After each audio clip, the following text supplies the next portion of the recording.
अनोशो talk. Gita दर्शन अध्याय 18 number 16।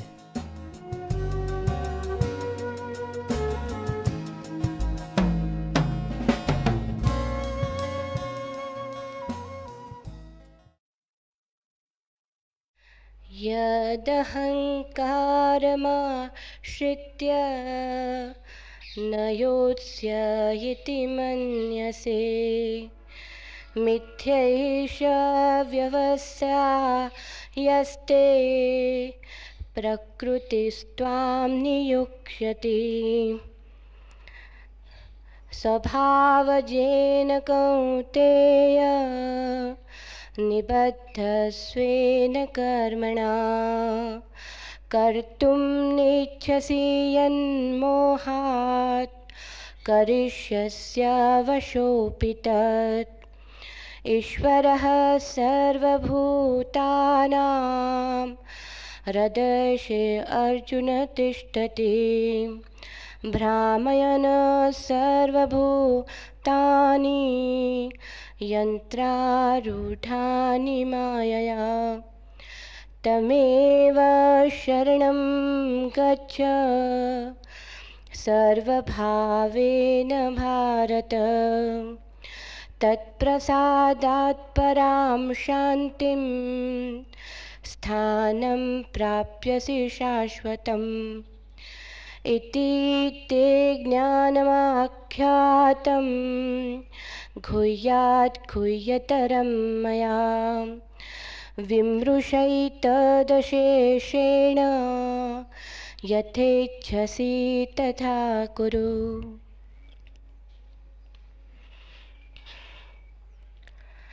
और जो तू अहंकार को अवलंबन करके ऐसे मानता है कि मैं युद्ध नहीं करूँगा, तो ये तेरा निश्चय मिथ्या है, क्योंकि क्षत्रियपन का स्वभाव तेरे को जबरदस्ती युद्ध में लगा देगा। और हे अर्जुन, जिस कर्म को तू मोह से नहीं करना चाहता है, उसको भी अपने पूर्वकृत स्वाभाविक कर्म से बंधा हुआ परवश होकर करेगा, क्योंकि हे अर्जुन, शरीर रूप यंत्र में आरूढ़ हुए संपूर्ण प्राणियों को अंतर्यामी परमेश्वर अपनी माया से उनके कर्मों को अनुसार भ्रमाता हुआ सब भूत प्राणियों के हृदय में स्थित है। इसलिए हे भारत, सब प्रकार से उस परमेश्वर की ही अनन्य शरण को प्राप्त हो। उस परमात्मा की कृपा से ही परम शांति को और सनातन परम धाम को प्राप्त होगा। इस प्रकार गोपनीय से भी गोपनीय, अति गोपनीय ज्ञान मैंने तेरे लिए कहा है। इस रहस्य युक्त ज्ञान को संपूर्णता से अच्छी प्रकार विचार करके फिर तू जैसे चाहता है वैसे ही कर।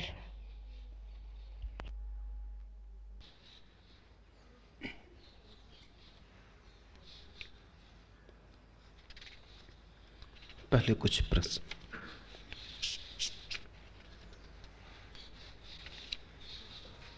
पहला प्रश्न, निष्काम कर्मयोगी संपूर्ण कर्मों को करता हुआ अविनाशी पद को उपलब्ध हो, यह गीता की साहसी परिकल्पना थी। आपने शायद पहली बार व्यापक पैमाने पर संन्यास को संसार के बीच खड़ा कर उस परिकल्पना को साकार किया है। गीता दर्शन के समापन सत्र में इस कठिन साधना में हमारा मार्गदर्शन करें।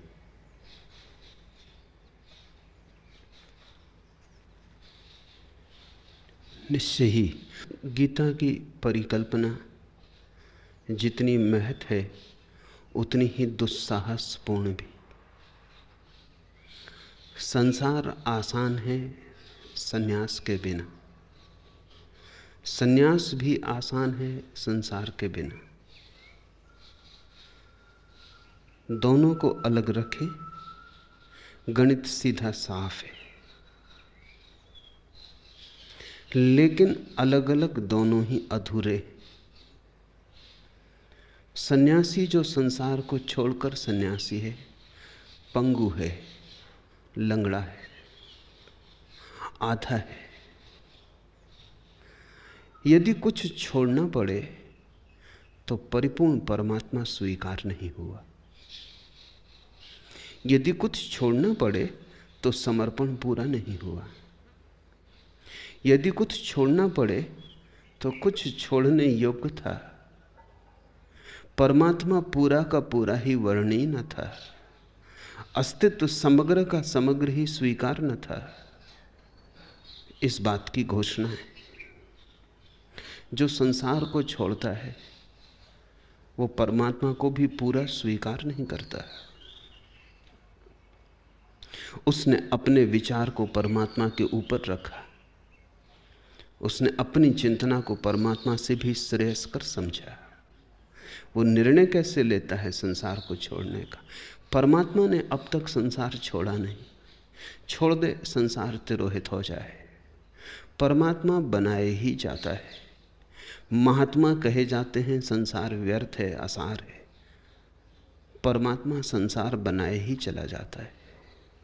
उस खेल से वो थकता नहीं, उस खेल से वो विरत नहीं होता। एक बात तय है, कितने ही महात्माओं ने संन्यास लिया हो संसार छोड़कर, परमात्मा ने अभी तक संन्यास नहीं लिया है संसार छोड़कर। अब भी उसका रस कायम है। वो उसी आनंद से अब भी सृजन किया जाता है जैसा कभी अतीत में किया हो या कभी वो भविष्य में करे। उसके रस में एक बूंद भी कम नहीं हुई है। उसकी रसधार वैसे ही बही चली जाती। अब भी फूलों को बनाते समय वो बेमन से नहीं बना रहा है। अब भी पक्षियों के कंठ में गाते समय वो बेमन से नहीं गा रहा है। अब भी तुम्हारे हृदय में वो वैसा ही धड़कता है, उसी ताजगी, उसी आशा, उसी स्वप्न से जैसा सदा धड़का है। गुरजीएफ ने कहा है और महत्वपूर्ण रूप से कहा है कि सभी धर्म परमात्मा के विरोध में। इस बात में थोड़ी सच्चाई है, क्योंकि जो भी सिखाता है संसार छोड़ दो, वो कहता है परमात्मा को आधा छोड़ दो। बनाने वाले को स्वीकार करो, लेकिन जो उसने बनाया है उसे इनकार कर दो। ये तो ऐसे ही हुआ कि तुमने कवि की प्रशंसा की और उसकी कविता की निंदा की। अब ये थोड़ा समझने जैसा है। अगर कविता की निंदा कर रहे हो तो कवि की प्रशंसा असंभव है, क्योंकि वो कवि है कविता के कारण। उसके काव्य में ही प्रकट हुआ है उसके भीतर का महिमावान स्वर, उसके प्राणों का गीत पंक्तिबद्ध हुआ है। उन पंक्तियों को तुम अस्वीकार करते हो। ये ऐसे ही है जैसे गीतांजलि को तो कचरे में फेंक दो और रविंद्रनाथ का गुणगान करो। ये बात बड़ी बेहूदी है, असंगत है, क्योंकि रविंद्रनाथ का मूल ही क्या है? मूल्य ही प्रकट हुआ है गीतांजलि से। यह बात जरूर सच है कि रविंद्रनाथ पूरे पूरे गीतांजलि में नहीं समा गए, और बड़ी गीतांजलियां पैदा हो सकती,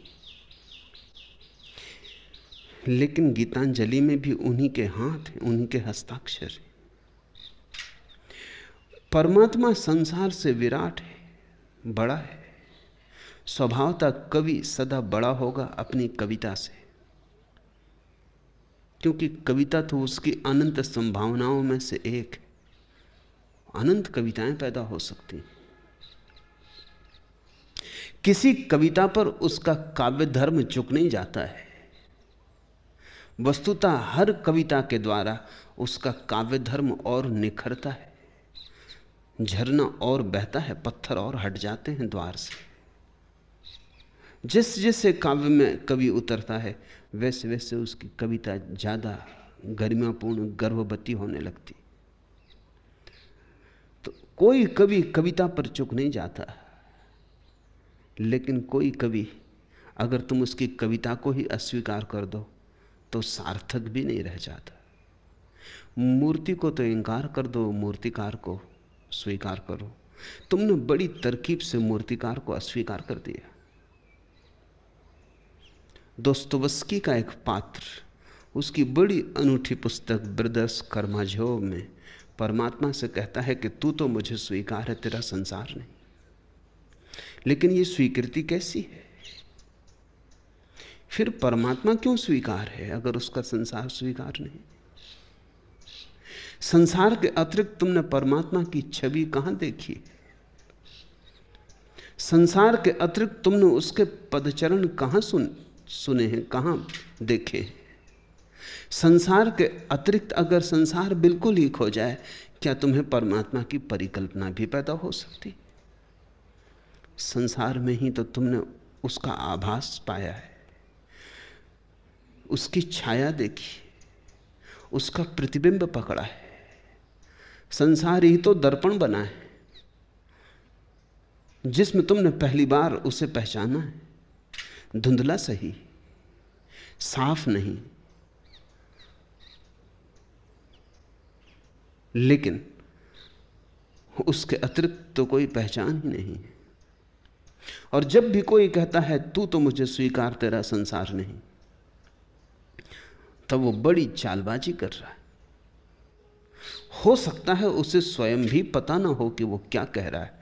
ये चालबाजी अचेतन हो। शायद वो खुद भी चौंके अगर हम उससे कहें कि तू ये क्या कह रहा है। तू बड़े होशियार ढंग से परमात्मा को अस्वीकार कर रहा है। इससे तो वो नास्तिक ही बेहतर, जो कहता है कोई परमात्मा नहीं है, यही संसार सब कुछ। इसी तरह सोचो, जो कहता है कवि का तो हमें कुछ पता नहीं है, ये कविता मधुर है, ये भी कवि का थोड़ा गुणगान कर रहा है।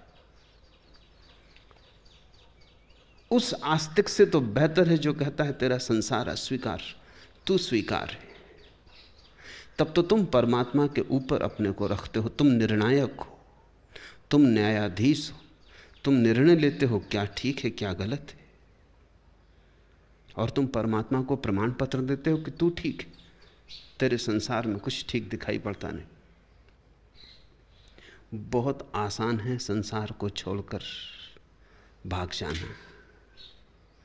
संसार को छोड़कर संन्यास आसान है। आसान इसलिए है कि तुमने विरोधाभास छोड़ दिया। तुमने जो पहेली थी वो छोड़ ही दी, उसका हल नहीं किया है। ध्यान रखना, पहेली को छोड़ देना और हल करने में बड़ा फर्क है। छोड़ के भाग जाना हल करना नहीं है, वो तो हल करने के प्रयास से भी बच जाना है। तो दुनिया में सन्यासी हुए जिन्होंने संसार छोड़ दिया,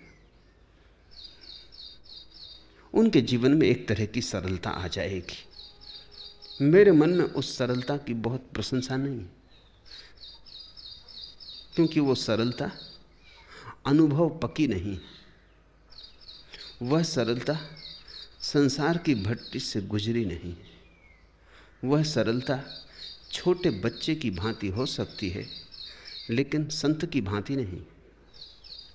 छोटे बच्चे सरल होते इसलिए नहीं कि सरलता उन्होंने अर्जित की है, इसलिए कि अभी जीवन का अनुभव नहीं हुआ। उनकी सरलता खो जाएगी। आज नहीं कल जीवन का अनुभव उनके कुंवारेपन को छीन लेगा। उनकी अनलिखी किताब जल्दी ही जीवन के अनुभव से लिख जाएगी, गंदी हो जाएगी। वे बचा ना पाएंगे अपनी सरलता को। वे जानते भी नहीं हैं कि सरलता क्या है। उनकी सरलता बेहोश है, उनकी सरलता अचेतन है। जिन्होंने संसार छोड़ा, पहाड़ों पर भाग गए, उन्होंने भी एक तरह की सरलता पाली। वो बचपन जैसी सरलता है। फिर उन्हें भी डर लगता है संसार में वापस लौट आने का, क्योंकि वे जानते हैं भली भांति कि संसार में गए कि उनकी सरलता खो जाएगी। विनोबा के सामने कोई रुपया रखे तो आंख बंद कर लेते। रुपये से इतना डर क्या हो सकता है? रुपये जैसी कमजोर चीज से इतना भय? रुपया छूते नहीं। रुपया अगर मिट्टी ही है तो मिट्टी को तो छूने से इंकार नहीं करते हो। रुपया अगर धातु ही है तो और धातुओं को तो छूने से इंकार नहीं करते हो, रुपये से ही ऐसी क्या नाराजगी है? नहीं, रुपये में भय है, नाराजगी नहीं, डर है। रुपये में संसार है, रुपये में संसार बीज की तरह छिपा है। रुपये के पीछे पूरा संसार चला आता है। रुपये को जगह दो कि तुमने पूरे संसार को आमंत्रण दे दिया, फिर सब चीजें धीरे धीरे चली आएंगी। तुमने बीज संभाला कि वृक्ष हो जाएगा। भय। आखिर हिमालय पर जाने से क्या सार होता होगा? भय है। संसार में रहते हैं तो संसार कलुषित करता है। संसार में रहते हैं तो भूल भूल जाते हैं सरलता को, जटिल हो जाते हैं।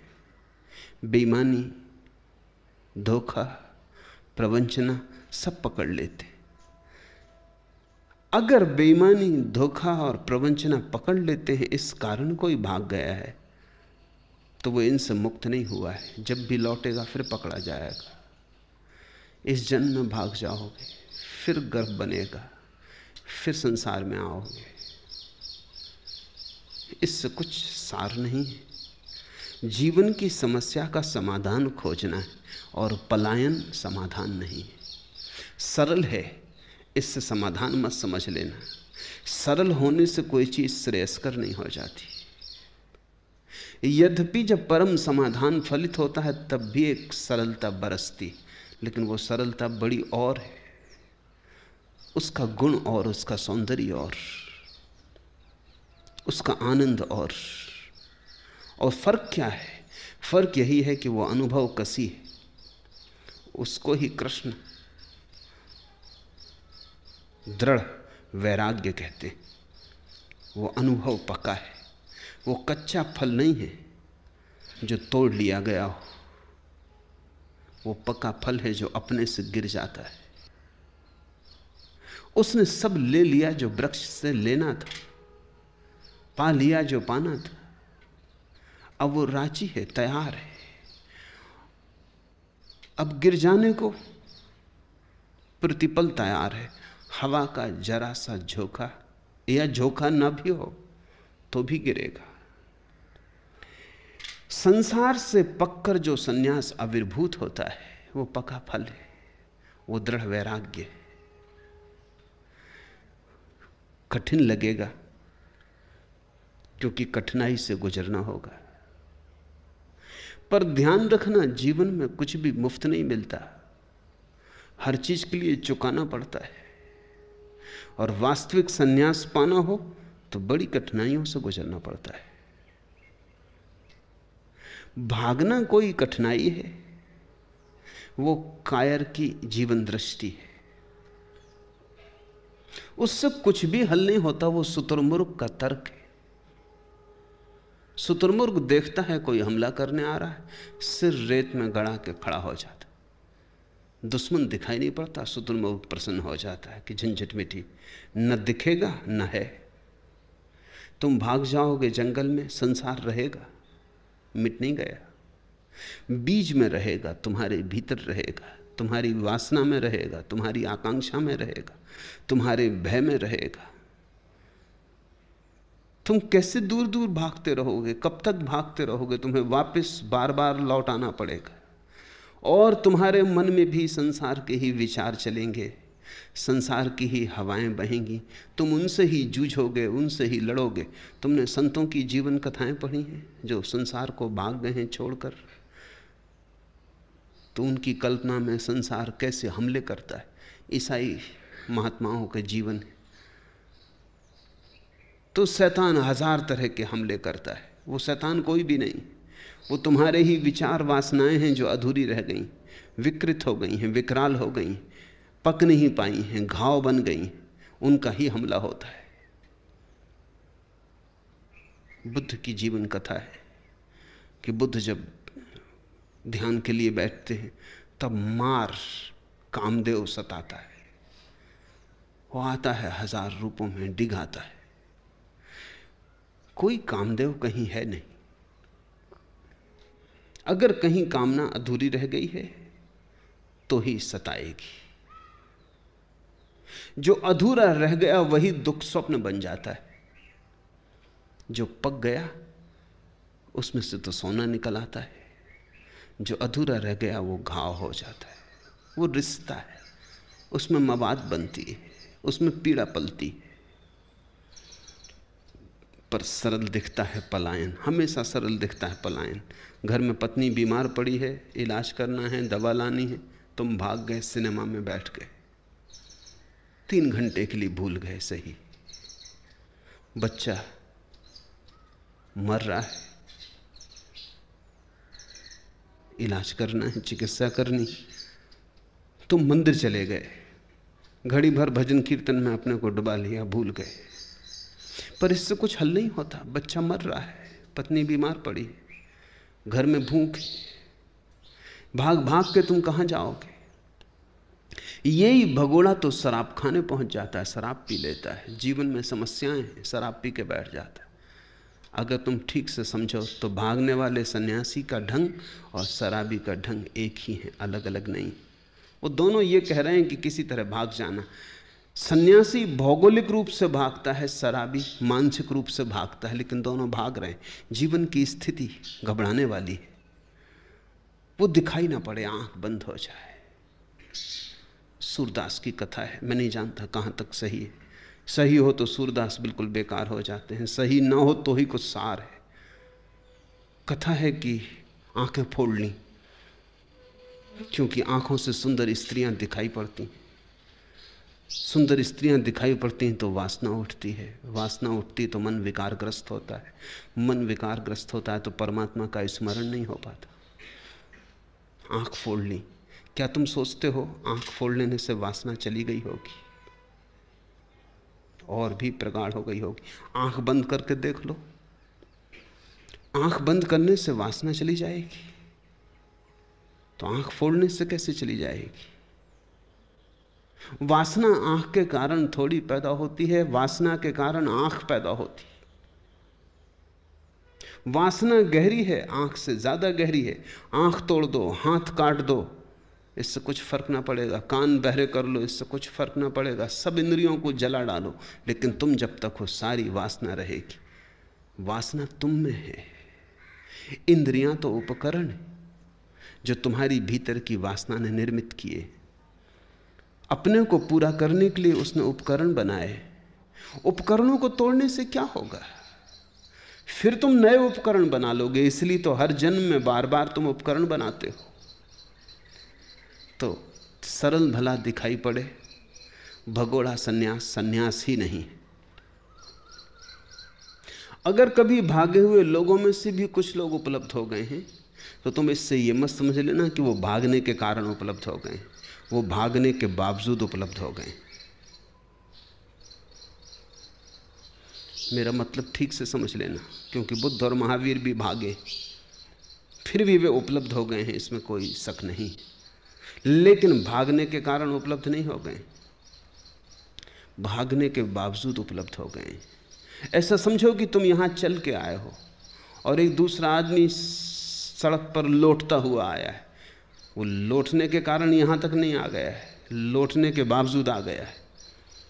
तुम चलते हुए आ गए हो, वो लौटता आया है, कोई घसीटता आया है, किसी ने अपने पैर काट डाले, वो बिना पैर के सरकता हुआ आया है। इससे तुम ये मत सोचना कि सरकने के कारण यहां आ गया है, पैर काटने के कारण यहां आ गया है। पैर काटने के बावजूद आ गया है। ये चमत्कार है कि वो आ गया है, ये अपवाद है कि वो आ गया है। जिन लोगों ने संसार छोड़कर सन्यास लिया और सन्यास से सत्य को पाया, वे अपवाद स्वरूप हैं, उनको तुम नियम मत बनाना। ऐसे कुछ लोग हैं, वे महाशक्तिशाली हैं, शायद इसीलिए विपरीत मार्ग से भी पहुंच गए। ऐसा समझो कि तुम्हें मेरे पास आना है तो तुम पूरब चल के आते हो, और कोई आदमी पूरब तो नहीं चलता, मेरे पास आने के लिए पश्चिम चलता है। वो भी आ जाएगा अगर चलता ही रहा, लेकिन सारी पृथ्वी का चक्कर लगा के आ पाएगा।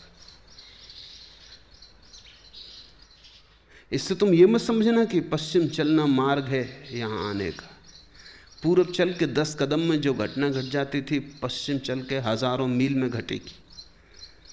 लेकिन अगर कोई चलता ही रहा तो पहुंच जाएगा। 1000 चलेंगे, एक पहुंचेगा। 999 रास्ते में गिरेंगे और खो जाएंगे।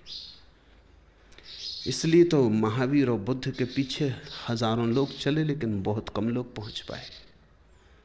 महावीर और बुद्ध पहुंच गए। वे बड़े असाधारण पुरुष हैं। वे चलते ही रहे। कितनी ही लंबी यात्रा थी, लेकिन वे करते ही रहे। वे नहीं पहुंचे ऐसा मैं नहीं कहता हूं, लेकिन उनके पहुंचने को तुम नियम मत बांधना, वो अपवाद है। चमत्कार है। होना नहीं चाहिए था और हुआ है।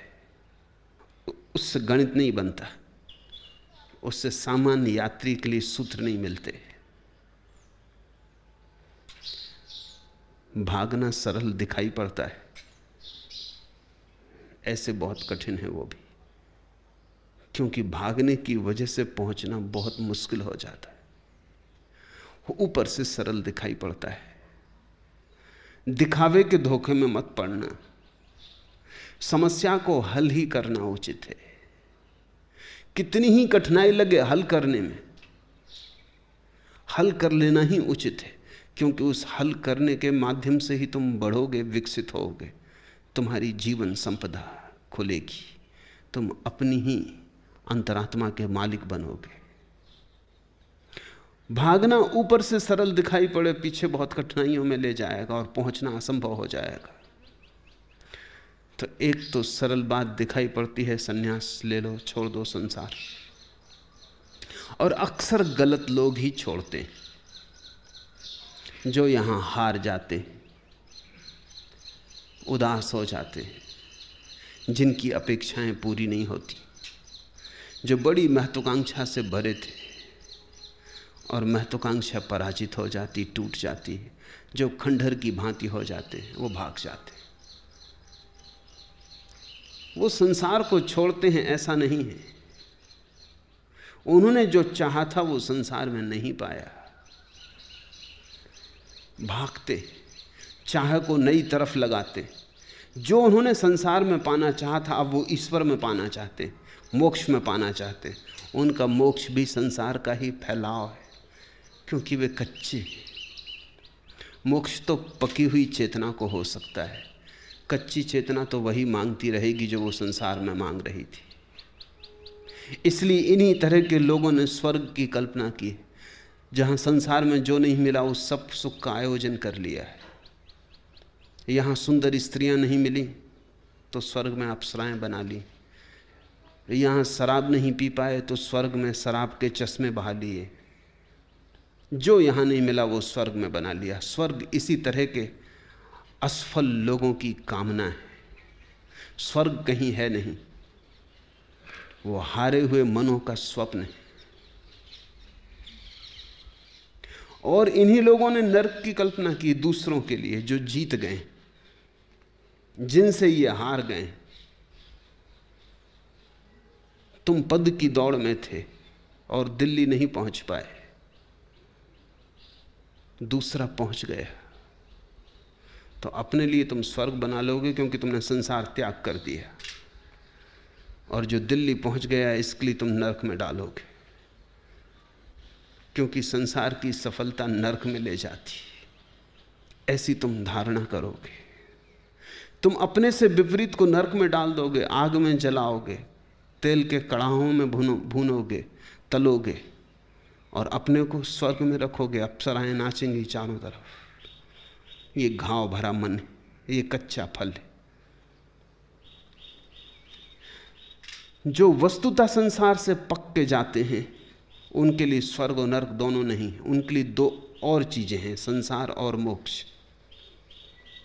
संसार है तुम्हारा अंधा होना, संसार है तुम्हारी आंख का बंद होना, मोक्ष है तुम्हारी आंख का खुल जाना। संसार है अंधेरा, मोक्ष है प्रकाश। संसार और मोक्ष दो हैं ऐसा कहना शायद ठीक नहीं। संसार और मोक्ष तो एक ही है। तुम्हारे देखने के ढंग दो हैं। जब तुम अज्ञान से भरे हुए देखते हो तो वही संसार है, और जब तुम ज्ञान से भर के देखते हो तो वही मोक्ष है। जीवन तो एक है। इसलिए ज़ैन फकीरों ने कहा है संसार और मोक्ष दो नहीं, संसार ही मोक्ष है। दूसरा वर्ग है जो संसार को पकड़ के बैठा रहता है, एक भागता है, एक पकड़ के बैठा रहता है। जो पकड़ के बैठा रहता है वो ईश्वर को इंकार करता है। ये थोड़ा समझ लेने जैसा है। इंकार दोनों करते हैं। भागने वाला संसार को इंकार करता है, सृष्टा को स्वीकार करता है। संसार को पकड़ने वाला सृष्टि को स्वीकार करता है, सृष्टा को इंकार करता है। पर दोनों के भीतर इंकार है, दोनों आधे आधे को मानते हैं। संसार को पकड़ने वाला कहता है कहाँ का धर्म, कहाँ का मोक्ष, कहाँ का सन्यास, सब धोखा है, सब पाखंड, सब हारे हुए लोगों के मन की सांत्वना है। मार्क्स ने कहा है अफीम का नशा है, कुछ है नहीं।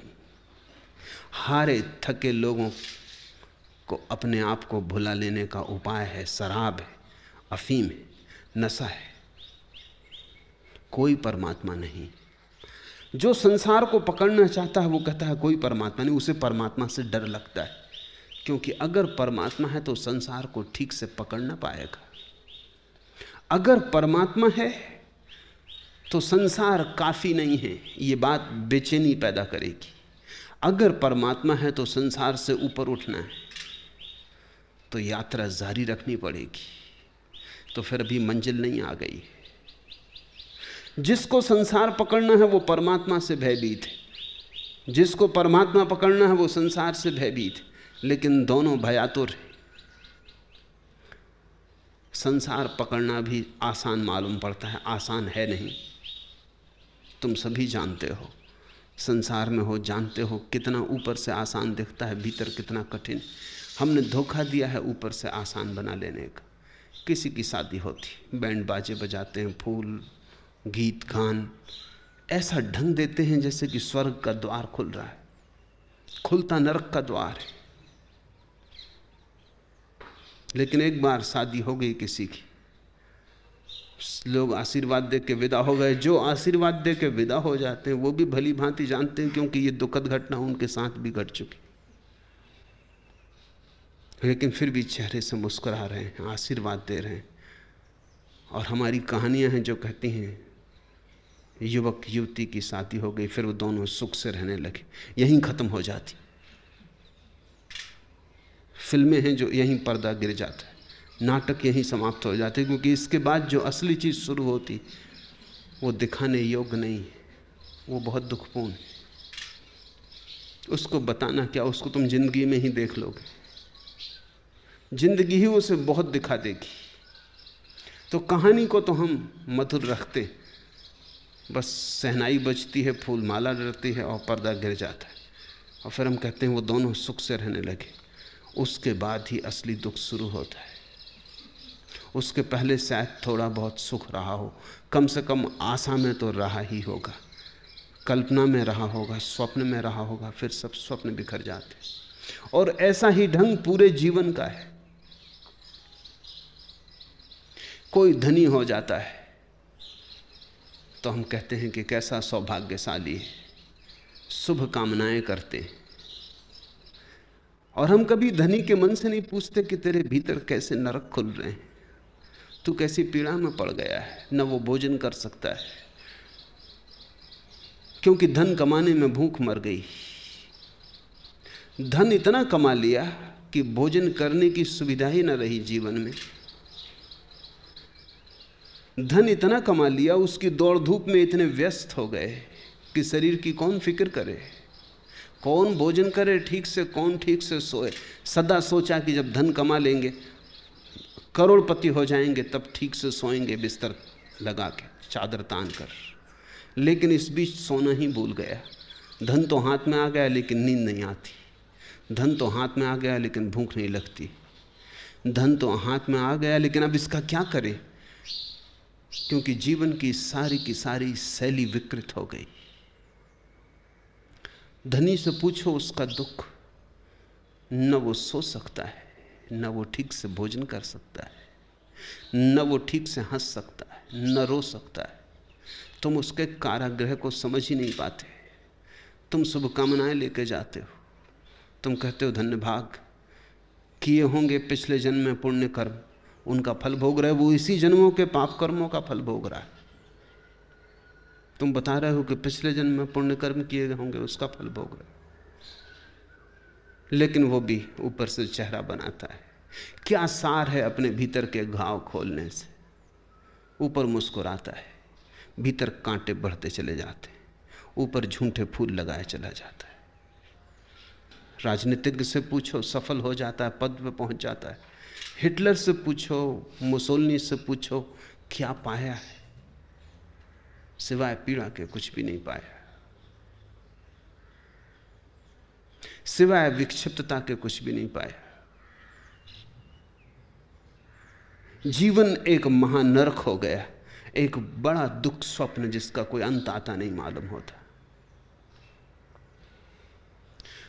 और अंततः आत्मघात हाथ में रह जाता है। लेकिन इतिहास इनकी कहानियां लिखेगा और नए बच्चों को भरमाएगा। इनको इतिहास सफल पुरुषों में गिनेगा, विजेता कहेगा। इतिहास पुरुष बन जाएंगे ये पागल लोग, जिनका नाम भी पोंछ दिया जाना चाहिए, कि भविष्य में किसी को याद भी ना रहे कि हिटलर और मुसोलिनी जैसे लोग भी हुए। लेकिन अगर तुम इतिहास को ऐसे पहुंचने लगो तो तुम्हारा पूरा इतिहास ही पूछ जाएगा, क्योंकि सिवाय युद्धों के, युद्ध में जीतने और हारने वालों के, और तो तुम्हारा इतिहास कुछ भी नहीं। बुद्ध पुरुषों की तो भनक भी उसमें सुनाई नहीं पड़ती, उसमें तो पागलों का ही शोरगुल मालूम पड़ता है। और पागल इतने जोर से चीखते पुकारते चिल्लाते हैं कि बुद्ध पुरुषों के वचन कहाँ खो जाते, पता ही नहीं चलता। एक तरफ संसार है, वो सरल लगता है ऊपर से पकड़ लेना, ऐसा भीतर से इतना सरल नहीं है। इसलिए जो भी संसार में है उसके मन में सन्यास का आकर्षण पैदा होता है। वो सोचता है यहां तो दुख पा रहा हूं, शायद वहां सुख मिले। विपरीत का आकर्षण पैदा होता है। ये तो देख लिया, यहां तो दुख पाया, शायद सुख वहां हो। इसलिए तुम धनपतियों को, संसारियों को, राजनेताओं को सन्यासियों के चरणों में बैठे देखोगे, ज्ञान चर्चा सुनने गए हैं, सत्संग करने गए। दिल्ली में जितने नेता हैं सबके गुरु हैं, जरूरी है। वो गुरु बिल्कुल आवश्यक है, वो सहारा है। उससे ये लगता है कि कोई फिक्र नहीं, अभी दुख झेल रहे हैं, जल्दी ही हम भी इसी यात्रा पर चले जाएंगे। और जब भी कोई राजनेता हार जाता है तब तो वो निश्चित किसी गुरु की तलाश में निकल जाता है। जब तक जीतता है तब तक चाहे फुर्सत न भी मिले, हारते ही फुर्सत मिलती, वो भागता है। खोजो किसी बाबा को, किसी के चरण को पकड़ो, अब संभालो दूसरा सत्य, ये तो नहीं संभला और इसमें तो दुख पाया। संसारी के मन में सन्यास का आकर्षण बना रहता है। बादशाहों के मन में भी भिखारी में मस्ती है, इसका आकर्षण बना रहता है। महलों में जो रहते हैं वो ईर्ष्या करते हैं उनसे जो झोपड़ों में सोते, क्योंकि वो सोते, उनकी नींद देखने जैसी है, उसका सौंदर्य अनूठा है। घोड़े बेच के सोते, घोड़े नहीं हैं उनके पास, ये कहावत उनके लिए लागू, जिनके पास घोड़े हैं ही नहीं, वो घोड़े बेच के सोते। जिनके पास घोड़े हैं वो तो सोते ही नहीं। घोड़े इतने हिनहिनाते, सोए कैसे? गरीब सोता है, अमीर के मन में ईर्ष्या आती। गरीब को भोजन करते देखो, जिस उत्साह है, जिस आवेश से, जिस आनंद से भूख उसे पकड़ती, उसके लिए अमीर ईर्ष्या से भर जाता है।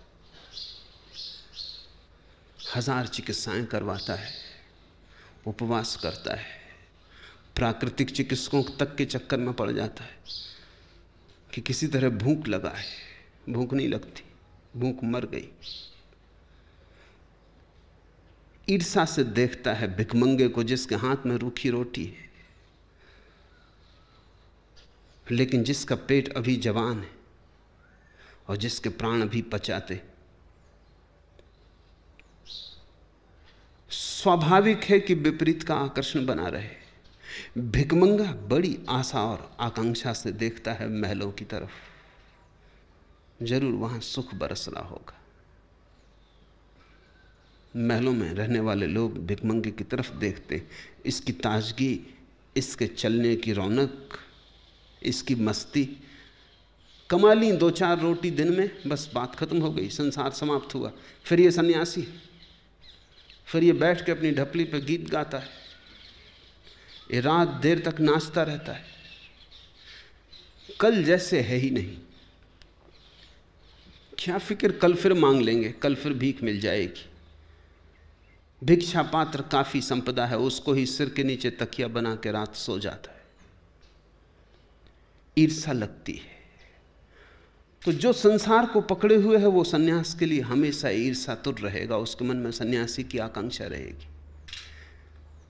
वो हमेशा खोजेगा अपने से विपरीत को और सोचेगा कि विपरीत में आनंद है। और यही हालत सन्यासियों की है। मेरे पास बुजुर्ग से बुजुर्ग सन्यासियों का मिलना हुआ है, वो भी मुझसे एकांत में यही कहें कि कभी कभी हमें शक होने लगता है, हमने भूल तो नहीं की, सब छोड़ के, सब छोड़ तो दिया, पाया कुछ भी नहीं। कहीं ऐसा तो नहीं है कि संसार से हट के हमने गलती कर ली, कहीं ऐसा तो नहीं है कि संसार ही सब कुछ था, कुछ और है ही नहीं, मन की वंचना है, धोखा है। और सन्यासी देखता तो उसे लगता है कि संसारी सुखी मालूम पड़ते, हंसते भी हैं, नाचते भी हैं, गीत भी गाते हैं, उत्सव भी होता है। तुम समझ नहीं सकते कि सन्यासी के मन में तुम्हारे प्रति ईर्ष्या जगती। वो भी भीतर भीतर रस लेता है कि शायद वहीं सब कुछ घट रहा है। मैंने सुना है कि एक वैश्या और एक सन्यासी आमने सामने रहते थे, एक ही दिन मरे। देवदूत इकट्ठे हुए और सन्यासी को नरक ले जाने लगे और वैश्या को स्वर्ग। फिर किसी को संदेह पैदा हुआ, क्योंकि सन्यासी चिल्लाया, ये क्या कर रहे हो, कुछ गलती हो गई, मुझे स्वर्ग ले जाओ, मैं सन्यासी हूं, इस वैश्या को स्वर्ग ले जा रहे हो। इससे ज्यादा पापनी व्यभिचारिणी कोई स्त्री ना थी। जरूर साथ हम मरे हैं, साथ ही आर्डर निकले हैं, कहीं कुछ भूल चूक होगी, दफ्तरों में अक्सर हो जाती, तुम गलत जगह ले जा रहे हो।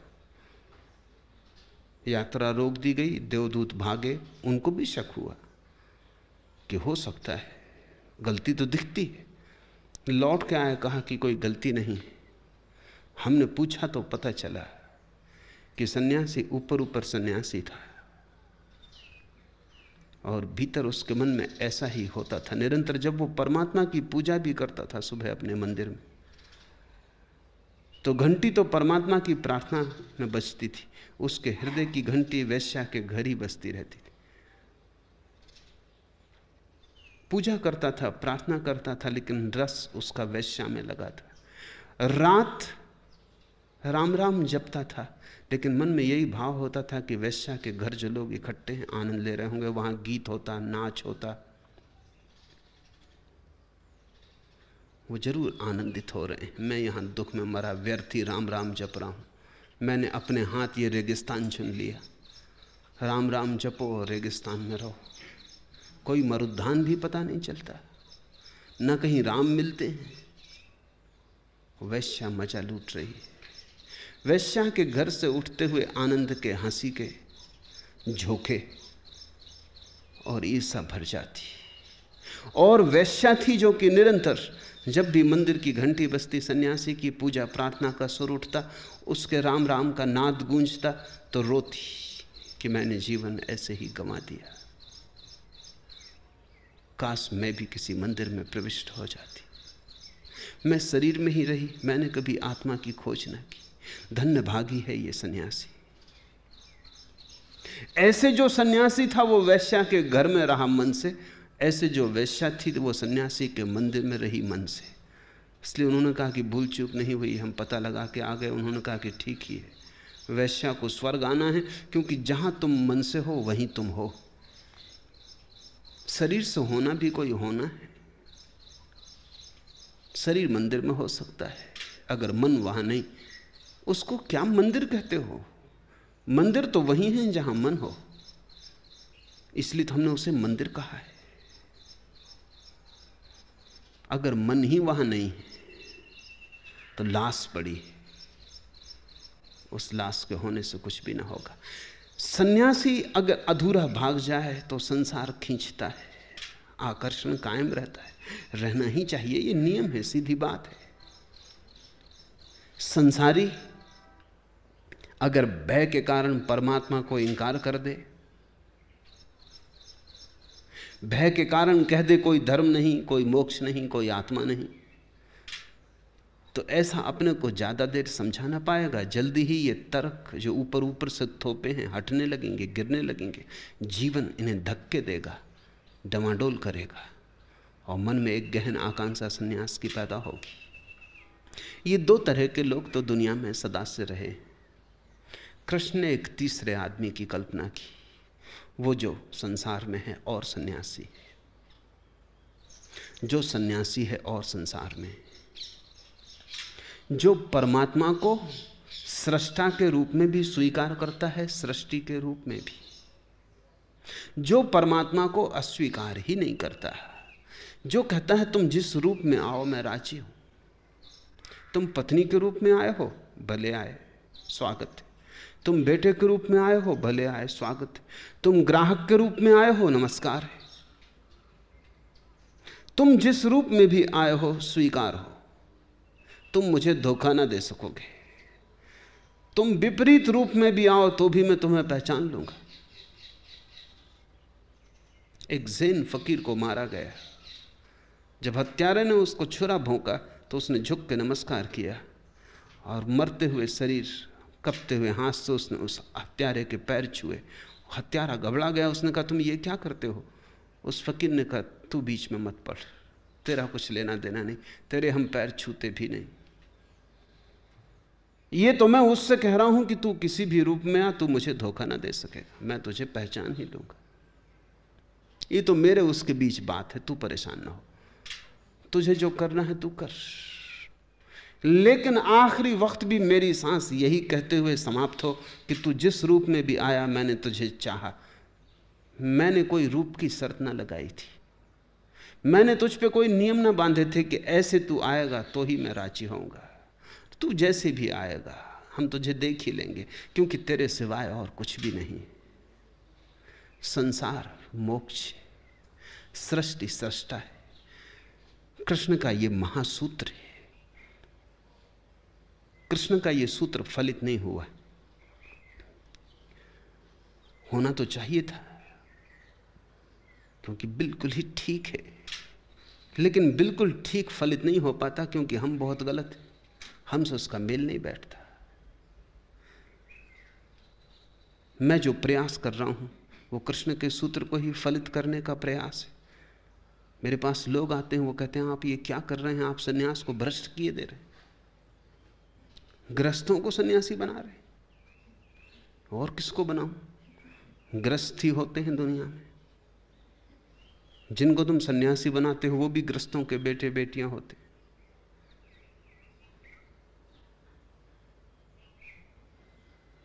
और सन्यासी होके भी क्या हो जाएगा?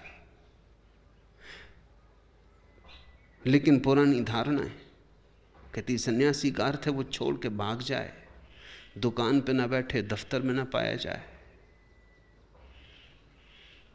और मैं कह रहा हूं कि हमने उदाहरण प्रयोग करके देख ली, वो सफल नहीं हुई। सन्यास एक असफल प्रयोग सिद्ध हुआ है। सन्यासी सन्यासी होकर सड़ गए क्योंकि उनके जीवन में ऊर्जा ना रही, प्रवाह ना रहा, अवरुद्ध हो गई सब धारा। पलायन से कहीं प्रवाह हो सकता है, भागने से कहीं ऊर्जा का आविर्भाव हो सकता है, भयभीत और कायर की तरह जाने से कहीं जीवन के वरदान मिल सकते। संसार को जितने पीठ दिखाई उसने परमात्मा को भी पीठ दिखा दी। उसने कह दिया कि नहीं, तुम पूरे के पूरे मुझे स्वीकार नहीं हो। और परमात्मा अगर स्वीकृत होता है तो पूरा ही स्वीकृत होता है, आधा भी कहीं कोई परमात्मा हो सकता है। वो सन्यास हार गया और उस सन्यास की वजह से संसार भी सड़ गया। क्योंकि जो संसार में है वो सोचने लगा अभी तो हम संसारी हैं, तो संसारी के ढंग से रहें, फिर सन्यास ले लेंगे, तब सन्यासी का ढंग सोचेंगे। संसारी ने सोचा धर्म हमारे लिए नहीं, वो सन्यासी के लिए। सन्यासी ने सोचा कि संसार हमारे लिए नहीं, वो गृहस्थ के लिए। धर्म और संसार का संबंध टूट गया। फिर बड़े मजे की बात है, सन्यासी गाली दिया जाता है, निंदा किया जाता है लोगों की कि तुम धार्मिक क्यों नहीं हो। उसी ने तोड़ा संबंध। लोग भी सिर हिलाते हैं, लेकिन वो जानते हैं हम हो भी कैसे सकते हैं, हम संसार में समझो, घर गृहस्थी है, बाल बच्चे हैं, दुकानदारी है, अभी हम कैसे धार्मिक हो सकते हैं। हमें तो झूठ में रहना ही होगा। संसार को ही सन्यास बना लेना, जीवन को धर्म बना लेना है। तुम जहां हो, जैसे हो, वहीं जीवन के हो रूपांतरित करो। धर्म को पाने कहीं जाओ मत, धर्म को वहीं बुलाओ, निमंत्रण दो। तीर्थ की यात्रा मत करो, तीर्थ को बुलावा दो। खोलो ताकि परमात्मा तुम में आए, तुम्हें उसे खोजने कहीं जाना ना पड़े। तुम जाओगे भी कहां, उसका कोई पता ठिकाना भी नहीं। पुराने पतों पे तुम जाते हो, वहां वो अब रहता नहीं। हिमालय जा रहे हो, वहां वो रहते ही नहीं। थोड़े दिन में वहां माओ से तुंग मिलेंगे और कोई नहीं मिलेगा। तुम जाओ कहीं भी, पुराने घरों को उसने छोड़ दिया, अब वहां नहीं। अब तो तुम अगर उससे कहीं पा सकते हो तो वो तुम्हारा अपना ही घर है, वो तुम ही हो।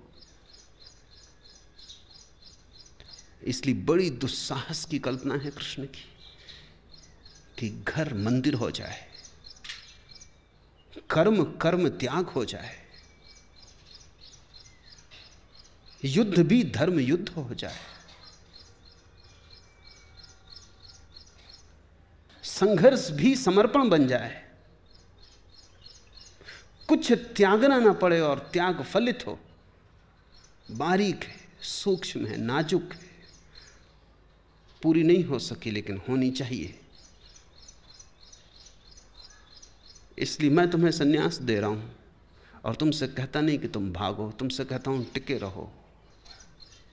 कठिनाइयां आएंगी, तालमेल बिठाना बड़ा मुश्किल होगा, क्योंकि हजारों साल से विरोध पड़ गया, खाई पट गई, पुल बनाने पड़ेंगे। हर व्यक्ति को अपना अपना सेतु निर्मित करना पड़ेगा। लेकिन जिस दिन तुम उस सेतु को निर्मित कर लोगे, तुम अहोभागी होगे। इसको तुम मूल बीज मंत्र समझ लो कि स्वीकार करना है अगर परमात्मा को, तो उसकी सृष्टि ही उसके स्वीकार का द्वार है। तुम उसमें चुनाव मत करो, चुनाव रहित उसे स्वीकार कर लो, और तभी तुम्हारे जीवन में धन्यता शुरू हो जाती। संसार मोक्ष बन जाए, इस महापरिकल्पना के साथ जियो। कर्म अकर्म बन जाए, इस अनूठे सूत्र को अपने हृदय में लेके चलो, और पदार्थ में ही उसे खोजेंगे। जहां है वहीं उसे पाएंगे। इस महा आशा से तुम्हारा हृदय धड़कता रहे,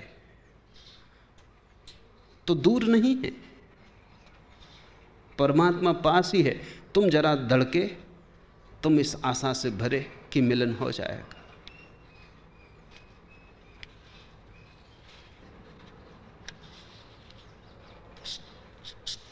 प्रश्न दूसरा, आप पुकार पुकार कर हमें कह रहे हैं कि अपना बोझ, अपना दुख, अपनी चिंता मुझे सौंपकर निर्भर और निश्चिंत जियो, और हम हैं कि उससे भी बचते रहते हैं। हम इतने नादान क्यों? नादान नहीं हो, बहुत समझदार हो। नादान ही होते फिर तो कहना ही क्या। नादान होते तो बचने की कोशिश ना करते। नादान कैसे बचेगा? होशियार बचता है। मन तर्कयुक्त है, विचार से भरा है, कैसे छोड़ दें? हिफाजत करनी, अपनी रक्षा करनी है, कुछ भी नहीं रक्षा करने को। क्या है तुम्हारे पास जिसे तुम बचा रहे हो? सिवाय दुख के और क्या है तुम्हारी गांठ में? जिसे तुम संभाल संभाल के रख रहे हो। कबीर कहते हैं हीरा पायो गांठ गठियायो। तो तुम किस चीज को गठिया रहे हो? हीरा पालो फिर गांठ गठिया लेना। फिर मैं तुमसे कितना ही कहूं छोड़ दो, मुझ पर मत छोड़ना, मगर अभी तो तुम्हारे पास कुछ भी नहीं है, पर गांठ गठिया रहे हो।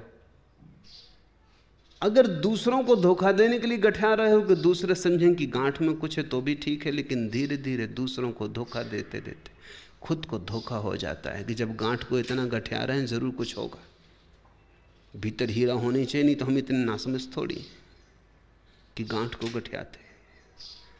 फिर तुम उसकी रक्षा में लगे हो।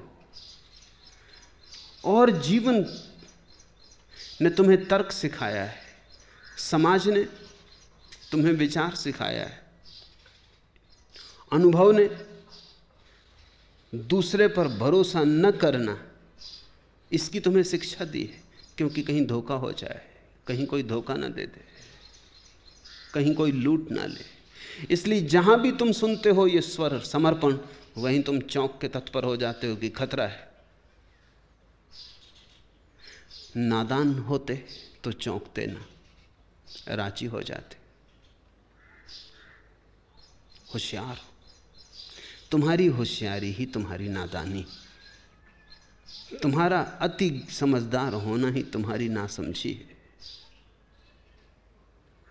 इसे गौर से देखने की कोशिश करो। जब मैं कहता हूं छोड़ दो, तो तुम एकदम ये सोचने लगते हो कि जरूर तुम्हारे पास कुछ होगा जिसे पाने के लिए मैं तुमसे कह रहा हूं छोड़ दो। स्वभावतः तुम्हारे मन में डर पैदा होता है। जब मैं तुमसे कहता हूं छोड़ दो, तब तुम मेरी फिक्र छोड़ो, तुम ये देखो कि तुम्हारे पास कुछ है।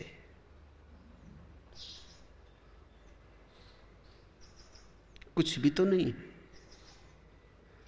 जिस दिन तुम्हें यह भान होगा कि कुछ भी तो नहीं है छोड़ने को, उसी दिन छूट जाएगा।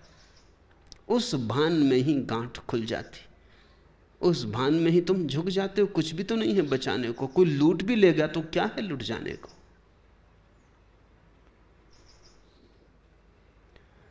और जैसे ही तुम छोड़ना सीख लेते हो, क्योंकि मेरे पास तो तुम्हें मैं सिर्फ छोड़ना सिखा रहा हूं ताकि तुम आखिरी छोड़ने के लिए राजी हो जाओ, नहीं तो तुम परमात्मा पर भी न छोड़ पाओगे। गुरु के माध्यम से परमात्मा को सीखना है। गुरु तो सिर्फ एक रिहर्सल है, एक तैयारी है, ताकि तुम झुकने की कला सीख जाओ। किसी दिन परमात्मा मिले तो वहां तुम अकड़े ना खड़े रह जाओ। गुरु दो बात की तैयारी है, तुम झुकना सीख जाओ, और गुरु के भीतर जो महिमावान प्रकट हुआ है उससे तुम्हारी थोड़ी पहचान हो जाए, ताकि जब परम महिमा घटित हो, परमात्मा तुम्हारे सामने आ जाए, तो तुम उसे पहचान लो, रिकग्निशन हो, प्रतिभिज्ञा हो जाए। गुरु से जो स्वाद मिला है, जो बूंद मिली है, उसका सागर जब तुम्हें दिखाई पड़ेगा तुम पहचान लोगे। और गुरु के सामने जो थोड़ा सा झुकना सीखा था, उस झुकने का अभ्यास हो जाएगा, तो उस महामहिमा के सामने तुम अपने को डाल दोगे। साष्टांग सारे अंगों को तुम उसके सामने डाल दोगे, सिर झुका लोगे। उस झुकने में ही मिलन, महामिलन। नादान ही तुम होते तो अच्छा था। तुम समझदार हो गए हो बिना समझदार हुए, तुम पंडित हो गए हो बिना प्रज्ञावान हुए। तुमने तर्क सीख लिया है,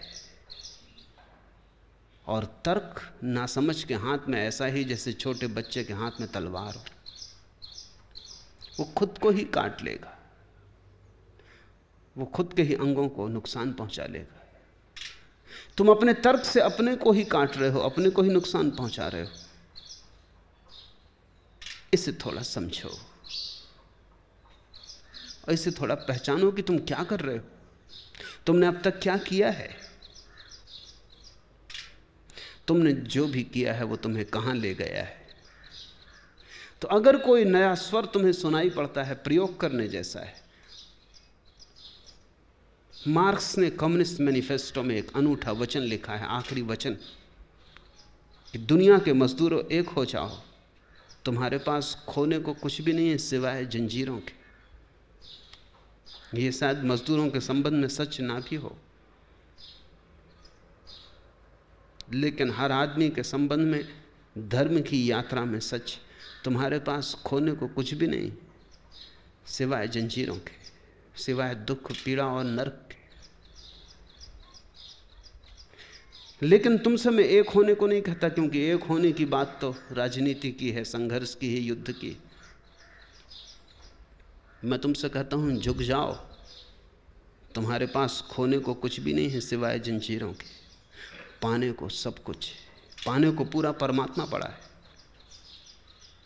लेकिन तुम अकड़े खड़े हो, नदी बही जाती, तुम प्यासे खड़े हो, लेकिन तुम झुक नहीं सकते।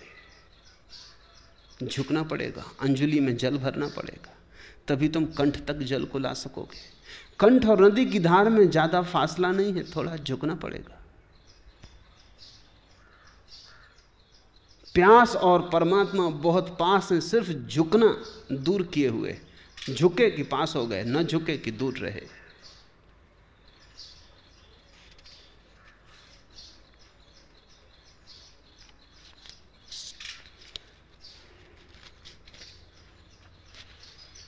आखिरी प्रश्न, यह कोई कैसे जाने कि परमात्मा किस रूप में मेरा उपयोग करना चाहता है, कि वह अपने को उसके हाथ में उसी रूप में छोड़ दे। इसकी भी चिंता क्या करनी है? और अगर इसकी भी चिंता तुम ही करोगे कि पहले हम पक्का कर लें कि वो किस भांति उपयोग करना चाहता है, तब हम छोड़ेंगे, तब तो तुम छोड़ ही नहीं रहे हो। छोड़ने का मतलब यह कि जिस भांति उसे उपयोग करना हो कर लेगा, और न करना होगा उपयोग तो न करेगा। फेंक देना होगा कूड़े करकट में तो फेंक देगा, जहां लगाना होगा लगा देगा। छोड़ने का मतलब अपनी बुद्धि छोड़ना है। लेकिन अगर तुम पूछते हो कि क्या उपयोग करेगा, उसका पक्का हो जाए तो हम छोड़ने का विचार करें। कैसे उपयोग करेगा, तो तुम छोड़ ही नहीं रहे हो। तब तो तुम उन्हीं बातों के लिए छोड़ोगे जो बातें तुम्हारे मन के अनुकूल हैं, तो तुमने परमात्मा पे छोड़ा ही नहीं। अच्छा तो यह होगा कि तुम कहो कि तुमने परमात्मा को अपने मन के अनुकूल उपयोग कर लिया। और अक्सर ऐसा होता है कि जो छोड़ने वाले भी सोचते हैं कि हम छोड़ रहे हैं, वो भी छोड़ते नहीं। मैंने एक कहानी सुनी, पता नहीं कहां तक सच है, डर लगता है कि सच होगी। कहते हैं कि तुलसीदास मथुरा गए तो उन्हें कृष्ण के मंदिर में ले जाया गया। उन्होंने झुकने से इंकार कर दिया। उन्होंने कहा कि जब तक धनुष बाण हाथ ना लोगे मैं न झुकूंगा। वहां कृष्ण खड़े हैं बांसुरी लिए, लेकिन तुलसी हैं राम के भक्त। तो उन्होंने कहा जब तक धनुष बाण हाथ ना लोगे, राम ना बनोगे, तब तक मैं ना झुकूंगा। मैं राम के लिए झुकता हूं, धनुर्धारी राम का मैं भक्त हूं। ये भी कोई झुकना हुआ? अगर बांसुरी में भी तुम धनुर्धारी को न पहचान पाए तो ये भी कोई आंखें हुई? ये तो तुम्हारा झुकना ना हुआ, परमात्मा को झुकाने का आयोजन हुआ। ये तो बड़ी चालबाजी हुई। ये तो स्त्रीण ढंग की राजनीति हुई। स्त्रियों की एक राजनीति होती, वो कहते हैं हम आपकी दासी, और गर्दन पकड़ लेती। उनका ये ढंग है, ये स्त्रीण मनोविज्ञान है। वो ऐसा नहीं कहती हम आपके मालिक, ना, ये कोई स्त्री नहीं कहती। लेकिन प्रत्येक स्त्री जानती कि वो मालिक है। वो पैर पकड़ती, वो कहती मैं आपकी दासी। स्त्री कहती है मैं आपकी दासी, और पुरुष को दास बना लेती। ये जो तुलसीदास है पक्के दास, ये कहते हैं धनुष बाण हाथ लो, मैं तो झुका ही हुआ हूं तुम्हारे लिए, बाकी तुम अपने असली रूप में आओ। मेरा चुना हुआ रूप है, वही ग्रहण करो।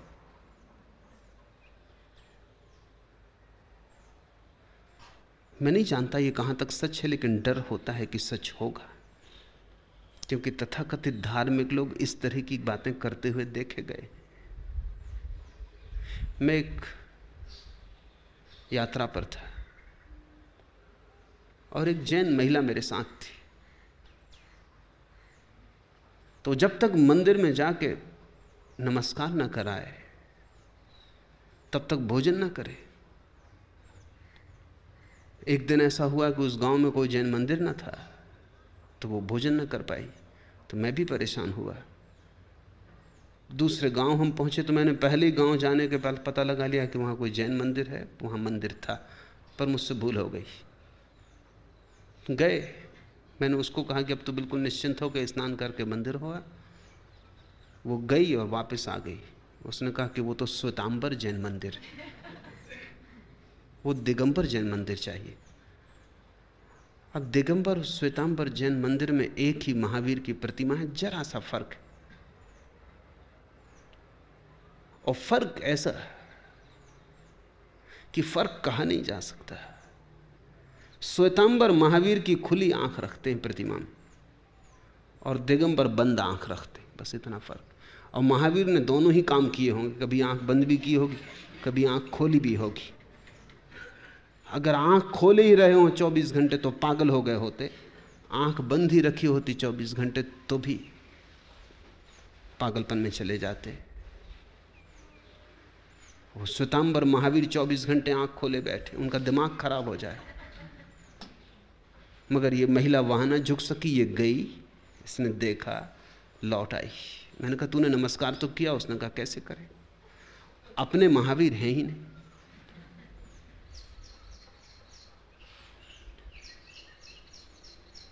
तुम ये पूछो ही मत कि कोई कैसे जाने, जानना भी छोड़ दो। तुम जानोगे भी कैसे, उसी को जानने दो।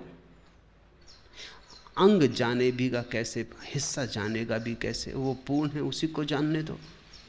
कोई कैसे जाने कि परमात्मा किस रूप में मेरा उपयोग करना चाहता है, उसी पे छोड़ दो, वही जाने। और जैसा उपयोग करना चाहे तुम करते जाओ। तुम बात ही नहीं समझ रहे, तुम समझ रहे हो शायद कोई बहुत बड़ा उपयोग करना चाहता है तुम्हारा, तो पक्का साफ हो जाना चाहिए। सारा सूत्र इतना है कि तुम अपने ऊपर चिंता मत लो। वो करना चाहे कर ले, ना करना चाहे ना करे, वो भूल जाए, मर्जी। तुम ऐसे ही बैठे रहो और वो उपयोग ही ना करे तो भी उसकी मर्जी। असली सूत्र इतना है कि तुम अपने अहंकार को हटा दो। मैं न रहूं, वही बहे मुझ में, वही चले, वही उठे, वही बोले, समाप्त हो गया। फिर उसकी मर्जी हो, युद्ध में लड़ाना हो तो लड़ा ले, और मर्जी हो कि सन्यासी बनाना है, हिमालय पहुंचाना तो हिमालय पहुंचा दे। लेकिन तुम ऐसे चलते जाना जैसे कि कोई कठपुतली धागे से बंधी नाचती है। नाच उसका है, फल उसका है, नियति उसकी है, उत्तरदायित्व उसका है। तुम अपने को बीच से बिल्कुल हटा लेते हो, तुम सिफर हो जाते हो, तुम एक शून्य हो जाते हो। तुमने कभी ख्याल किया शून्य का कोई भी मूल्य नहीं होता, लेकिन शून्य के सामने आंकड़े रखते जाओ, मूल्य बदलता जाता है। 1 रखो शून्य 10 हो जाता है, 2 रखो शून्य 20 हो जाता है। तुम शून्य हो जाओ, तुम सिफर हो जाओ, और उससे कहो जो तुझे आंकड़ा रखना हो ना रखना हो, तेरी मर्जी, हम शून्य ही रहेंगे। तुझे 10 बनाना हो 10 बना दे, तुझे 1000 बनाना हो 1000 बना दे, लाख बनाना हो लाख बना दे, ना बनाना हो कुछ, हम बड़े प्रसन्न। प्रसन्नता हमारी इसमें है कि हमने तुझे तुझ पे छोड़ दिया, तूने संभाल लिया, तूने लगाम अपने हाथ में ले ली। अब हम क्यों फिक्र करें।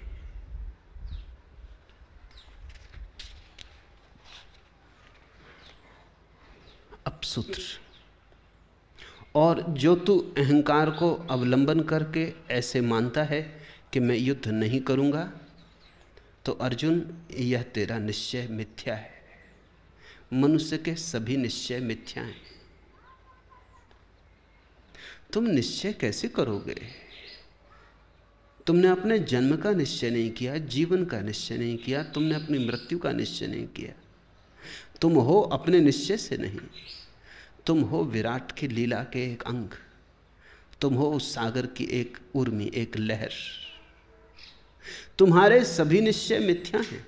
कृष्ण ने कहा कि जो तू अहंकार को अवलंबन करके ऐसा मानता है कि मैं युद्ध नहीं करूंगा, ध्यान रखना सवाल युद्ध का नहीं है, सवाल मैं का है। मैं युद्ध नहीं करूंगा। युद्ध कर या न कर, यह कृष्ण का जोर ही नहीं। मैं को कृपा कर बीच में मत ला। मैं युद्ध नहीं करूंगा तो तेरा यह निश्चय मिथ्या है, क्योंकि क्षत्रियपन का स्वभाव तेरे को जबरदस्ती युद्ध में लगा देगा। तेरा होने का ढंग क्षत्रिय का है, तेरा शिक्षण, तेरे संस्कार, तेरी वृत्तियां, तेरे मनोभाव क्षत्रिय के। लड़ना ही तू जानता है और भागने की कला तूने कभी सीखी भी नहीं है। तू भागेगा तो बड़ा बेहुदा लगेगा। अगर ये अर्जुन भाग ही जाता, समझ लो, न सुनता कृष्ण की, वो तो सुन लिया, अधिकतर अर्जुन तो सुनते नहीं। अगर ये भाग ही जाता तो क्या तुम सोचते हो ये संन्यास्त हो जाता? ये असंभव था। ये ध्यान भी लगा के बैठता और इसे एक शेर आता हुआ दिखाई पड़ता, ये उठा लेता गांडीव अपना, ये भूल जाता कि ये संन्यास्त है, इसको गांडीव नहीं उठाना है।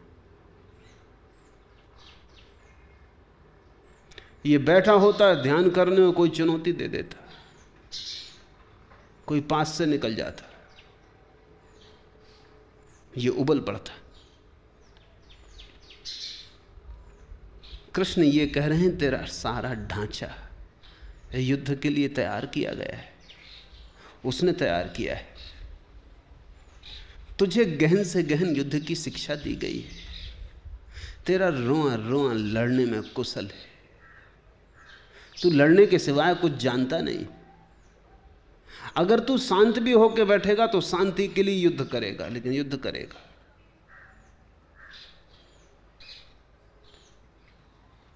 युद्ध करना तेरी नियति है। इसलिए तू ये मत सोच कि मैं युद्ध ना करूंगा। ये तेरा मैं तेरे युद्ध का ही हिस्सा है। अहंकार युद्ध का स्रोत है। ये तेरा निश्चय मिथ्या है। और हे अर्जुन, जिस कर्म को तू मोह से नहीं करना चाहता है, उसको भी अपने पूर्वकृत स्वाभाविक कर्म से बंधा हुआ परवश होकर करेगा। ये तेरा सिर्फ मोह है, जो तू कहता है कि मेरे परिजन खड़े हैं चारों तरफ, इस तरफ उस तरफ, मेरे गुरु हैं, मेरे दादा हैं, मेरे भाई हैं, मेरे चचेरे भाई हैं, मेरे मित्र हैं, ये सब मेरे ही परिवार का फैलाव खड़ा है। ये तू मोहग्रस्त है। अगर सोच ले, इसमें तेरे परिवार के लोग ना होते, उस तरफ गुरु ना होते, भीष्म ना होते, तेरे चचेरे भाई ना होते, तेरा सारा परिवार तेरी तरफ होता, और उस तरफ विपरीत लोग होते जिनसे तेरा कोई संबंध ना होता, तो तू उन्हें ऐसे काट देता जैसे लोग मूलियों को काट देते हैं। तेरे मन में जरा भी सवाल ना उठता हिंसा अहिंसा का, वो तेरा सवाल भी नहीं, ये मोह है। तू कुछ अहिंसक नहीं हो गया है। तू ये कह रहा है ये मेरे हैं, इन्हें कैसे काटूं? काटने से तुझे कोई विरोध नहीं है। मेरे ममत्व का आग्रह है जो तू डमाडोल हो रहा है। ये तेरे मन में कोई अहिंसा का उदय नहीं हुआ है जैसा बुद्ध और महावीर के मन में हुआ था। तेरे मन में कोई महाकरुणा नहीं आ गई है। तेरे भीतर सिर्फ मोह पैदा हुआ है कि मेरे कट जाएंगे, अपने कट जाएंगे, इनसे क्या लड़ना, भोग लेने दो इन्हीं को, मैं जंगल चला जाता हूँ। लेकिन तू जा ना पाएगा। तू जंगल में भी जाएगा तो तू क्षत्रिय ही रहेगा। मोह से कहीं कोई मोक्ष को उपलब्ध हुआ है और मोह से कहीं कोई संन्यास्त हुआ है? मोह ही तो संसार है। तू उल्टी बातें कर रहा है, तू गंगा को उल्टी बहाने की कोशिश कर रहा है। ये तेरा निश्चय मिथ्या है। क्योंकि हे अर्जुन, शरीर रूप यंत्र में आरूढ़ हुए संपूर्ण प्राणियों को परमेश्वर अपनी माया से उनके कर्मों के अनुसार भ्रमाता हुआ सब भूत प्राणियों के हृदय में स्थित है। ये तू बात ही मत उठा मेरे और तेरे की, एक ही उपस्थित है, तेरे में भी और उनमें भी। मेरा और तेरा सब झूठ है, मिथ्या है, एक ही मौजूद है। सारा खेल उसका है। वो लड़ाना चाहता है तो लड़ाएगा, उसकी मर्जी होगी इस युद्ध से कुछ फलित करने की। वो बचाना चाहता है तो बचाएगा, तू उस पर छोड़ दे। हे भारत, सब प्रकार से उस परमेश्वर की ही अनन्य शरण को प्राप्त हो। उस परमात्मा की कृपा से ही परम शांति को, सनातन परम धाम को प्राप्त होगा। अहंकार से, मोह से, मिथ्या से कभी कोई उस शांति को उपलब्ध नहीं हुआ, न उस परम धाम को किसी ने पाया है। अपने को हटा ले, तू ही अड़चन है, तेरे कारण ही तेरे मन में अशांति। युद्ध के कारण नहीं है अशांति, तेरे कारण। ये भीतर मैं है जो कहता है, बाहर जो है वो मेरे है। अगर मैं भीतर गिर जाए तो कौन मेरा है, कौन तेरा है? फिर सभी उसके। ये भी कहना ठीक नहीं कि सभी उसके हैं, सभी वही है। इस प्रकार यह गोपनीय से अति गोपनीय ज्ञान मैंने तेरे लिए कहा। इस रहस्युक्त ज्ञान को संपूर्णता से अच्छी प्रकार विचार करके फिर तू जैसे चाहता है वैसे ही कर। कृष्ण कहते हैं गोपनीय से अति गोपनीय, ये अत्यंत गुप्त, जो साधारणता कहा नहीं जाता, क्योंकि साधारणता इसे समझना बहुत मुश्किल है। जो बातें कही जाती हैं वो हैं या तो संसार में रहो, नास्तिक समझाते हैं, अधार्मिक समझाते हैं, या संन्यास्त हो जाओ, धार्मिक समझाते हैं, आस्तिक समझाते हैं। वो साधारण धर्म है, वो बातचीत समझ में आती है, वो तर्क सीधा सीधा है। मैंने तुझे गोपनीय बात कही, बड़ी गुप्त, इजोटेरिक, ऐसी बात कही जो अत्यंत आत्मीयता में ही कही जा सकती है। जहाँ गुरु और शिष्य का हार्दिक मिलन होता है वहीं कही जा सकती है। मैंने तुझसे उपनिषद कहा। उपनिषद का अर्थ होता है गुप्त ज्ञान। इसलिए गीता का हर अध्याय अंत में कहता है, गीता का 18वां संवाद, उपनिषद समाप्त। उपनिषद का अर्थ होता है जहाँ गुरु और शिष्य इतने आत्मीय हैं कि दो नहीं है, जहाँ एक ही चेतना दोनों में बहती, वहीं जीवन की गुह्यतम बातें कही जा सकती हैं, गहन श्रद्धा और प्रेम में। मैंने तुझसे गोपनीय से गोपनीय ज्ञान कहा। इस रहस्युक्त ज्ञान को संपूर्णता से, इसमें जल्दी मत करना, और जो मैंने कहा है उसे उसकी समग्रता में देखना। कोई एक हिस्सा मत चुन लेना, जो कि हमारे मन की आदत है। तुम्हें जो ठीक लगता है वो चुन लेते हो, जो ठीक नहीं लगता वो छोड़ देते हो। तब भ्रांति होगी, मिथ्या हो जाएगा निर्णय। जो मैंने कहा है उसको उसकी पूरी समग्रता में अच्छी प्रकार से विचार के फिर तू जैसे चाहता है वैसे ही कर। कृष्ण ये नहीं कह रहे हैं कि जो मैं कहता हूं वो तू कर। कोई गुरु नहीं कहता, सारा नक्शा साफ कर दिया है। पर कृष्ण कहते हैं ठीक से विचार करके, क्योंकि बहुत संभावना यह है कि तू बिना विचार किए जो तू कहे चला जा रहा है, बिना सोचे, बिना मनन किए, बिना ध्यान किए, अगर तूने उस पर ही आग्रह रखा तो तू पूरी दृष्टि को न फैला सकेगा और स्थिति को उसकी समग्रता में न देख सकेगा। सारी बात मैंने तुझसे कह दी, अब तू पूरी बात को ठीक से विचार कर ले। ये बड़ा मजेदार शब्द है, विचार। जब मन में बहुत विचार होते हैं तब तुम विचार कर ही नहीं सकते। जब मन में कोई विचार नहीं होता तभी विचार कर सकते हो। जब मन में ही विचार होते हैं तो विचार कैसे करोगे? ये तो ऐसे हुआ कि दर्पण में बहुत से चित्र पहले से ही बने हैं और तुम भी उसमें खड़े हो गए। सब अस्त व्यस्त, अराजक होगा न, दर्पण खाली है, तुम सामने खड़े हुए, प्रतिबिंब बनता है। विचार की दशा विचारों की दशा नहीं है। विचार की दशा ध्यान की दशा है। विचारों की दशा तो तरंगों की दशा है। झील पर तरंगे ही तरंगे हैं, चांद टूट टूट जाता है, प्रतिबिंब बनता नहीं। हजार चांद होकर बिखर जाते हैं, चांदी फैल जाती पूरी झील पर, लेकिन चांद कहीं दिखाई नहीं पड़ता। फिर तरंगें सो गईं, लहरें खो गईं, हवाएं बंद हो गईं, झील मौन हुई,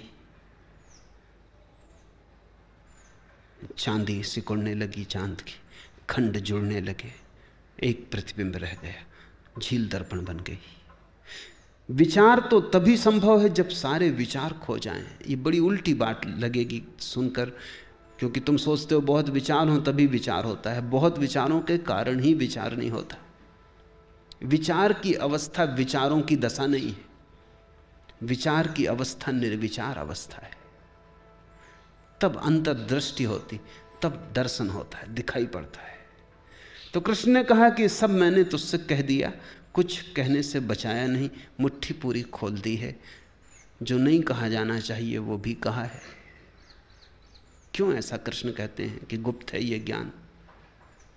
ये नहीं कहा जाना चाहिए ऐसा ज्ञान है, क्योंकि इसमें खतरे ये हैं कि आदमी संसार में रहे, हो संसारी ही, और समझने लगे कि मैं सन्यासी हो गया। करे तो कर्म वासना से, लेकिन अपने को धोखा दे कि मेरी कोई फलाकांक्षा नहीं। हत्या तो करे खुद और कहे परमात्मा ने करवाई। चोरी करने खुद जाए और कहे मैं क्या करूं, सब उसी पे छोड़ दिया है, अब वो जो करवाता है। इसलिए ये ज्ञान गुप्त है और नहीं कहने योग्य है। वो भी मैंने तुझसे कहा ताकि सारी स्थिति तुझे साफ हो जाए। फिर तू विचार से देख ले, फिर तू ध्यान से देख ले, और फिर तू जैसा चाहे वैसा कर। गुरु तो सारी बात स्पष्ट कर देता और हट जाता। असदगुरु स्पष्ट तो कुछ नहीं करता, छाती पे सवार हो जाता।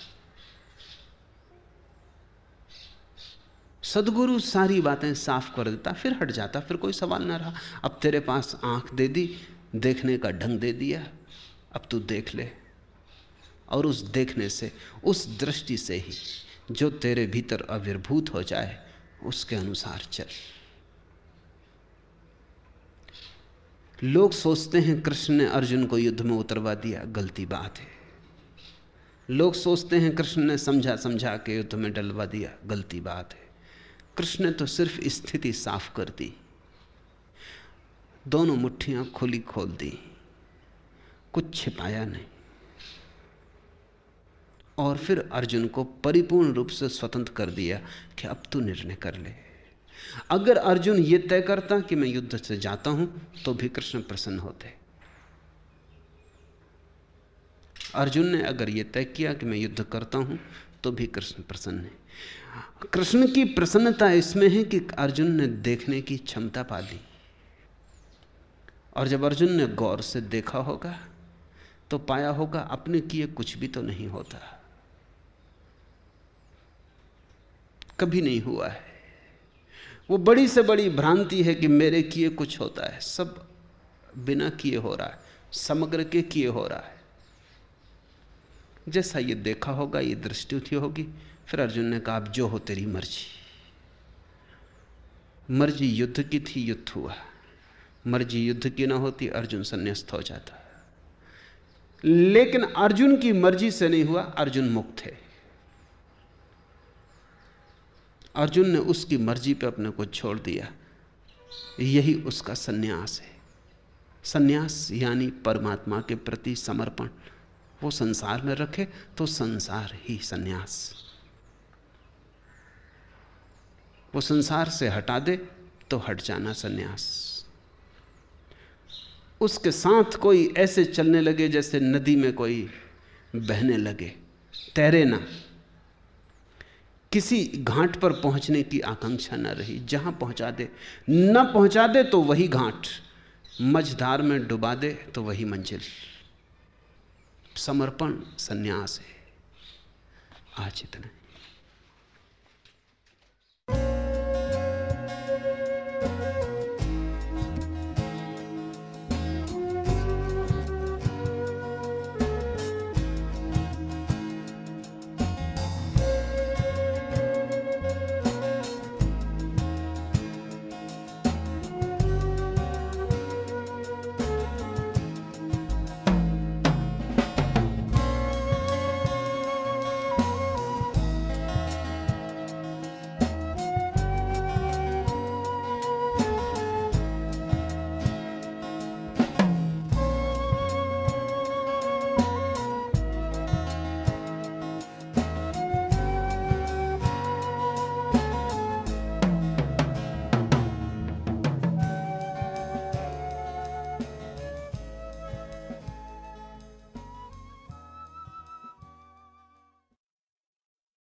The responses to sutras and voice recording on this audio format are the copyright of Osho International Foundation.